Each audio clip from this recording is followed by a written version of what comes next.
जो मैं आज आपको राजनीतिक विज्ञान की पहला लेसन जो है सत्ता की साझेदारी, ये लेसन करवा रही हूँ। सत्ता मतलब शासन। अगर शासन पर किसी राज्य का अधिकार है तो वो क्या हो जाएगा, सारी शक्तियों का खुद इस्तेमाल करेगा तो वो निरंकुश हो जाएगा।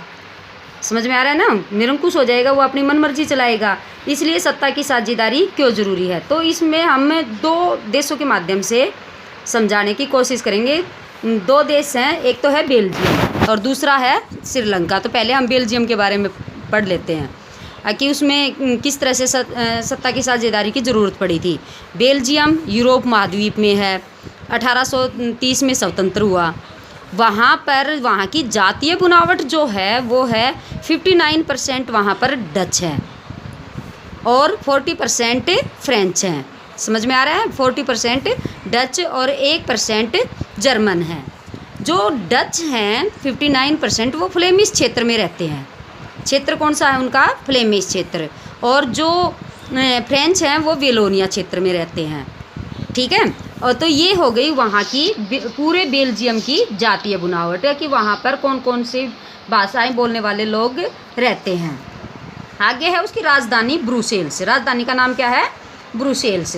वहाँ की जातीय बुनावट है कि 80%, देखो ब्रुसेल्स में 80% फ्रेंच हैं और बेल्जियम में 59% डच हैं और यहाँ पर 20% डच हैं ब्रुसेल्स में।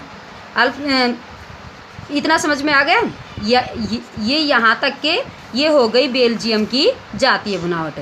फ्रेंच वैसे तो पूरे बेल्जियम में 40% है, लेकिन आर्थिक स्थिति उनकी मजबूत हैं, ताकतवर हैं। इसलिए आर्थिक क्षेत्र में, राजनीति के क्षेत्र में और शिक्षा के क्षेत्र में उन्हीं का दबदबा है। क्या है, दबदबा है उन्हीं का। और इस बात को लेकर, क्योंकि बहुसंख्यक होते हुए भी इन जो डच हैं वो उनका शासन के ऊपर उतना अधिकार नहीं है, इसलिए डचों में तनाव पैदा हो गया। ठीक है, इसलिए सत्ता की साझेदारी की ज़रूरत पड़ी। डच नाराज़ हो गए और उन्होंने विरोध करना शुरू कर दिया।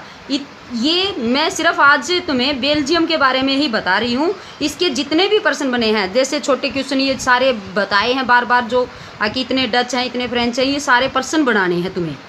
ठीक है, और ये याद करना है और मेरे को बताना है कि समझ में आया या नहीं आया, और ये लिख के और मेरे पास मैसेज करोगे। ठीक है, और जिसने नहीं किया ना बेटा, नोट करूँगी किसने नहीं किया मेरे पास मैसेज। समझ में आ गई? ओके।